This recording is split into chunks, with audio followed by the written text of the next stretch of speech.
In On the Face of It, Susan Hill explores a conflict that goes deeper than physical scars. She examines the distance between a person's visible disability and the internal walls they build to protect themselves from the world. The story begins in a quiet garden where we meet 14-year-old Derry. After an acid spill burnt half of his face, he has spent his life hiding. He views himself through the lens of other people's fear, convinced that his appearance makes him a monster. This isolation is interrupted by Mr. Lamb, an older man with a tin leg lost in the war. While Derry hides behind garden walls, Mr. Lamb keeps his gates open, inviting the world in with a perspective that Derry finds impossible to understand.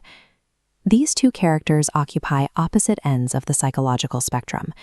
Derry carries his acid-burnt face with a heavy pessimism, while Mr. Lamb navigates life on a tin leg with a sense of mental freedom and optimism. The garden serves as the arena where Derry's habit of lashing out meets Mr. Lamb's radical acceptance. Mr. Lamb realizes that direct advice will not reach a boy who expects to be mocked. Instead, he uses a series of stories and analogies to reach Derry. He starts with the plants at their feet. He asks Derry why one green plant is labeled a weed while another is called a flower, when both grow in the same dirt. This suggests that the categories of ugly or unwanted are labels people invent, not truths found in nature. When they discuss the story of Beauty and the Beast, Derry focuses on the physical transformation at the end. Mr. Lamb shifts the focus to the prince who existed before the kiss, arguing that peace comes from accepting your inner self regardless of how the world sees you. He then points to his beehive. To most, the insects make a buzzing noise that they find irritating. Mr. Lamb, however, listens long enough to hear them humming, transforming a common annoyance into a song. Take a moment to think about that beehive.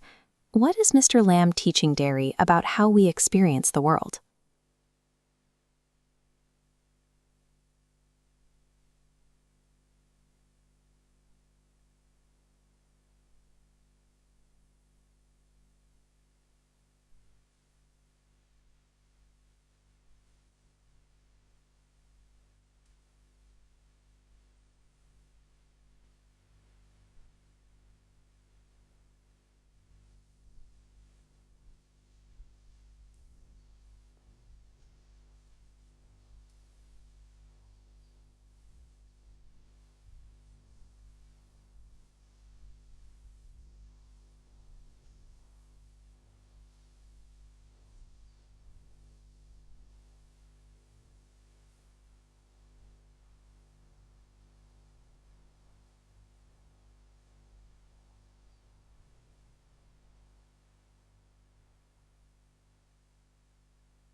He has traded his fear of being seen for a desire to participate in life.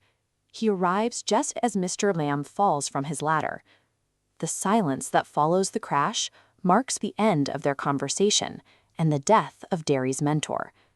Derry kneels by his friend and says, "I came back." This statement confirms that Mr. Lamb's influence was successful. Derry is no longer the boy who hides from the world. For your exams, keep these 3 themes in mind.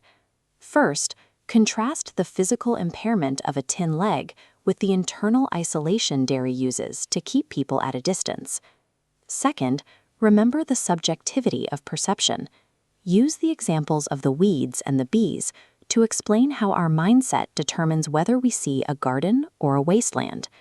Finally, focus on the power of empathy.